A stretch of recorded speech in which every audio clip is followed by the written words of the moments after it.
کیا Rana Sanaullah P T I امیدواروں کو اغوا کرنے کی دھمکی لگا رہے ہیں؟ بدترین شکست کے بعد رانا ثناءاللہ کی دماغی حالت پر رحم آتا ہے۔ پی ٹی آئی رہنما فاروق حبیب کا رانا ثناءاللہ کے بیان پر رد عمل، کہا تحریک انصاف کی اکثریت واضح ہے، حمزہ شہباز کو فوری طور پر خود سائٹ پر ہو جانا چاہیے۔ رانا ثناءاللہ نے نون لیگ کو مزید خوار کرنے کا منصوبہ بنایا ہوا ہے۔ سپریم کورٹ کا فیصلہ واضح ہے، 22 جولائی کو الیکشن ہونا ہے۔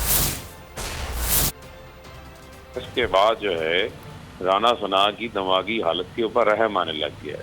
ان کو کسی اچھے ڈاکٹر کو دکھانا چاہیے۔ معاملہ ہے کہ ہماری اکثریت پوری ہے، یہ کسی کو بھی غائب نہیں کر سکیں گے اور نہ آپ کوئی غائب ہونے کی کوشش کرے گا۔ جو پہلے لوٹے بنے ہیں ان لوٹوں کا جو حشر ہوا ہے وہ آپ کے سامنے جل گئی، بل نہیں گیا۔ معاملہ یہ ہے کہ رانا ثناء نے پکا پروگرام بنایا ہوا ہے کہ ہر موقع پہ نون لیگ کو ذلیل و خوار کروانا ہے۔ ان کو اب فوری طور کے اوپر گھر جانا چاہیے، حمزہ کو تو فوری طور کے اوپر خود سائٹ پہ ہو جانا چاہیے۔ سپریم کورٹ کا فیصلہ بڑا واضح ہے، احکامات بڑے واضح ہیں۔ 22 جولائی کو جو ہے وہ الیکشن ہونا ہے۔ سبسکرائب کریں اور بیل دبائیں تاکہ کوئی خبر رہ نہ جائے۔